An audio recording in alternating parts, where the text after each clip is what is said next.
La Liga doirasida Real Sociedad va Barselona o'rtasida juda yorqin, dahshatli o'yin bo'lib o'tdi. Ko'rdingiz, umumiy zarbalar soni har ikki jamoada 33 ta aniq zarbalar soni, 15 ta tabiiyki Barselona foydasiga va do'stlar, bu o'yindan keyin Barselona 11 talik g'alabali seriyasiga Real Sociedad nuqta qo'ydi.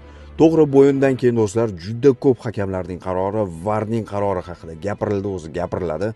Bilasiz, La Ligada, nafaqat La Ligada, katta chempionatlarda, aytaylik, o'sha katta nomli jamoalar mag'lubiyatga uchraydigan bo'lsa, har doim hakamning ishi gapiriladi. Lekin do'stlar, har ikki jamoa g'alaba uchun ko'rsatgan ishtiyoq, ayniqsa Real Sociedad bu yerda Ramiro ko'rsatgan seyflar, adashmasam 8 tacha aniq seyflari sanaldi, u amalga oshirilgan seyflar. Real Sociedad yangi murabbiy qo'l ostida umuman dahshatli o'yin o'tkazib yubordi va do'stlar, mana shunday chempionlik osonlik bilan, umuman chempionlik uchun kurash osonlik bilan o'tmaydi, hech qachon bir tekis o'tmaydi. O'sha favorit deb bilingan jamoa har doim ochko yo'qotadi, keyin yana o'rnidan turadi.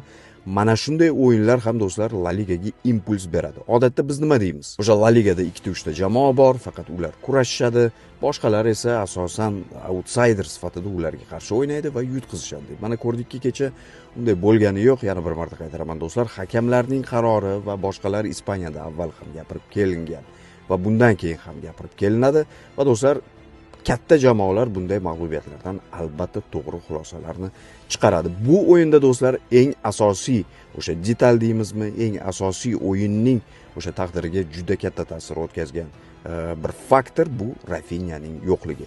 Tabiiyki biz boshqa o'yinlarda, hattoki Klasikoda ham ko'rdik. Barselona Rafinya bilan umuman boshqa darajadagi jamoa. Rafinyasiz esa mana ko'rdik kecha do'stlar, harakat qildi, hattoki Real Sociedad bitta futbolchi kam bo'lib qoldi, adashmasam 10 daqiqa yoki undan ko'proq, lekin baribir ishtiyoq evaziga va juda ochiq futbol ko'rdik do'stlar. Real Sociedad himoyaga yotib olgani yo'q. Bitta futbolchi kam bo'lsa-da, yana gol urish uchun oldinga o'tdi. Barselonada omad kelmadi desa ham bo'ladi, chunki darvoza to'siniga, darvoza ustuniga bir necha marotaba to'plar tegdi. Va tabiiyki do'stlar, o'yindan keyin Hansi Flickga jurnalistlar savol berishdi. Lamin Yamalning golini bekor qilgan hakam o'tgan mavsumda Lewandowskining ham o'sha oyog'i qolib ketganda golni bekor qilgan degan bir mana shunday savolni berdi. Flick esa sarkazm bilan javob berdi. Oldinda hali o'yinlar ko'p, intriga esa shunchaki yuqori darajada, chunki Barselona va Real Madrid o'rtasidagi ochkolar farqi 1 ochkoga yetdi.